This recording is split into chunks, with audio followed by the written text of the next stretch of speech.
Thank you, Dr. Abdulatif. That was very great. That's what I like in education. They are always committed to time.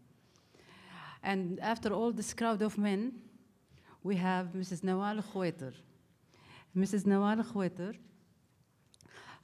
is a senior advisor to Vice Minister in Girls Education, Saudi Arabia. Mrs. Nawal is a seasoned educator, administrator, and leader. She had held many senior level positions in the country related to education. Today, she will share us with some of the strategies the country has adopted to empower women through education. So join me, welcome her.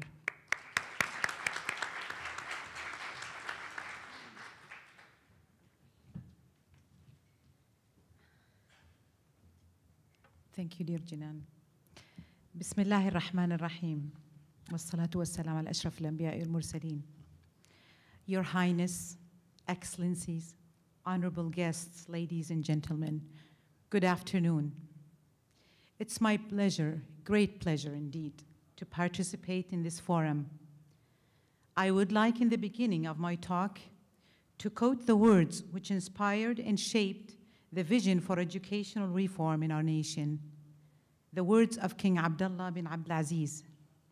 Quote, "It has become incumbent upon us to face the challenges of the present and the future, and to base our educational enterprise on the concepts of quality, excellence, shared vision, and the enhancement of teachers' and learners' capacity to produce knowledge rather than merely consuming it."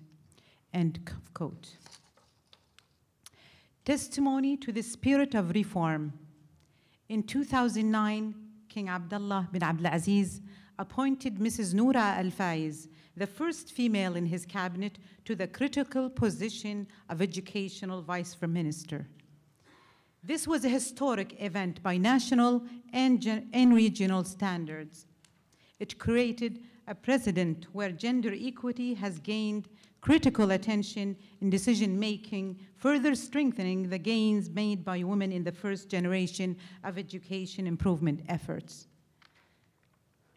Vice Minister Al-Faiz and scores of others like her in leadership positions throughout our country are concrete examples of the huge distance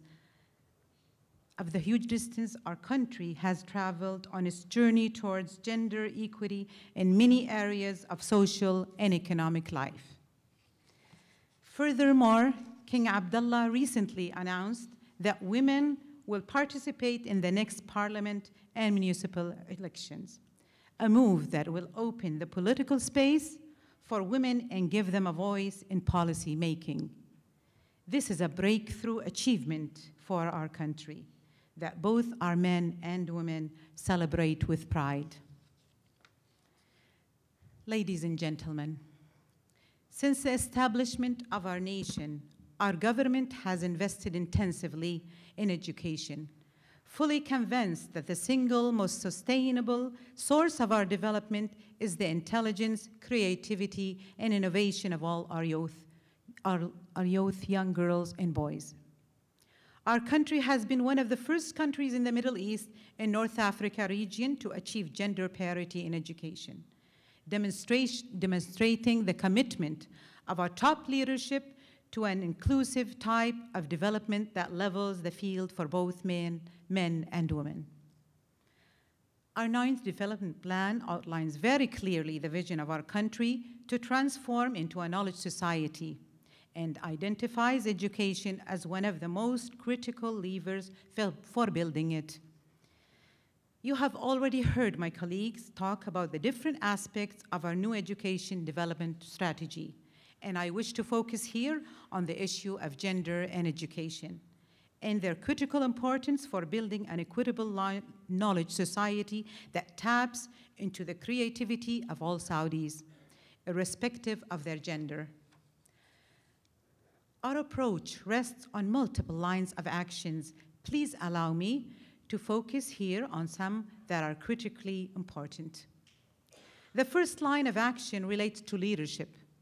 This is a critical line of action that our government is pursuing very aggressively Over and above their technical responsibilities, women leaders serve as role models for other women in society, creating confidence in their capabilities, further strengthening their chances of success. Global and local experience teach us that when women are promoted to positions of leadership across all the levels of the education system, higher dividends accrue for the entire society, not just for women. For one thing, decision-making becomes more inclusive and responsive to the needs of all the key stakeholders in the country. Fully convinced of the critical importance of access to leadership positions by women, the new K-12 education development strategy has many provisions for equal investment in professional development. One is the Oxford Leadership Development Project. Under this project, promising female and male leaders have participated in a leadership development program designed in partnership with the University of Oxford. The program, involving in and out of country learning opportunities, aims to provide the participants with the knowledge, skills, and attitudes required to lead educational organizations in the 21st century.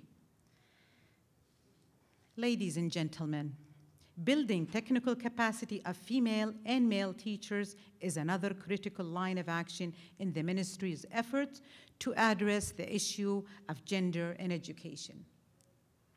Spearheaded by King Abdullah bin Abdulaziz Public Education Development Project Tatweer, the Ministry of Education is launching major professional development programs covering areas as diverse as math, science, engineering, technology, English, Arabic, and 21st century skills across the curriculum to strengthen the knowledge of our teachers.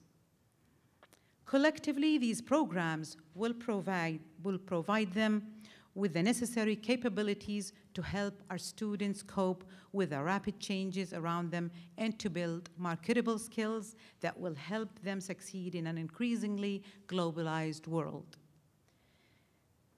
Female teachers constitute close to 50% of the teaching force, and the Ministry of Education is committed to removing all the barriers for women participation in the new teacher professional development programs, such as family commitment and distance from the training centers.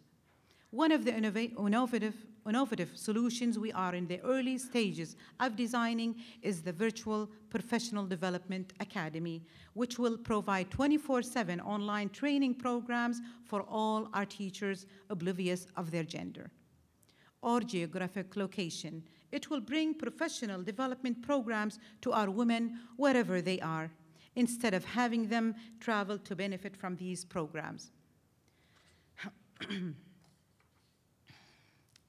Expanding early childhood education is a third critical line of action through which we are leveling the playing field of educational achievement for both our boys and girls. Global evidence shows that investment in early childhood education has higher returns in terms of academic achievement, career success, and social well-being. Access to early childhood education is a key strategy for improving the quality of education services and further enhancing the outcomes. It is also a powerful equalizer in that it allows all children, irrespective of their gender or social status, to develop the early predispositions to succeed in school. Today, only 7% of the kindergarten-age children receive some form of early education services. We are already changing that. We have launched a massive construction program of kindergartens through the country. During this year only, 2 KGs are being opened every day. This program will radically expand access to early childhood services and help improve the achievement of both boys and girls. Ladies and gentlemen, the fourth line of action relates to increasing women demand on science, technology, engineering, and math. Today, science and technology determine many of the orientations and mutations of our era. In addition, equal access to science is not only a social and ethical requirement for human development, but also essential for realizing the full potential of scientific communities worldwide. Therefore, the Ministry of Education is launching major efforts to increase teachers' and students' access to scientific education at all levels. Like their counterparts in many parts of the world, women in Saudi Arabia have managed to overcome many social prejudices and have proven that they can succeed in STEM-related activities. A good example on this point, this year, Mrs. Noura Al-Dweigh, a female teacher at a secondary school in Jubail City, won the International Innovation Award for the integration of technology in education.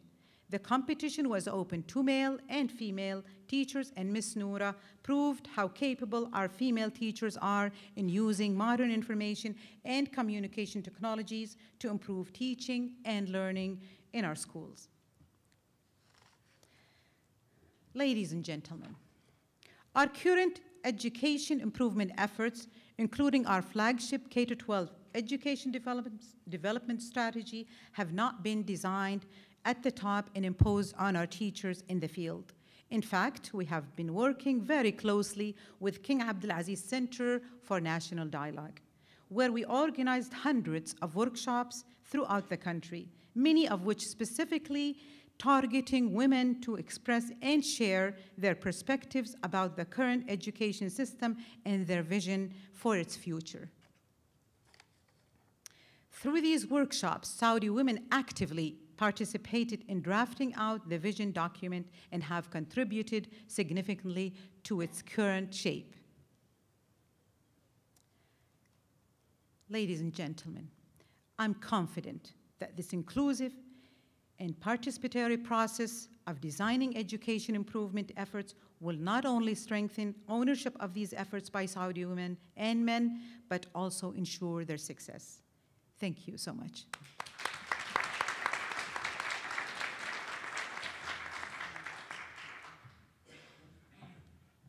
Thank you, Mrs. Nawal.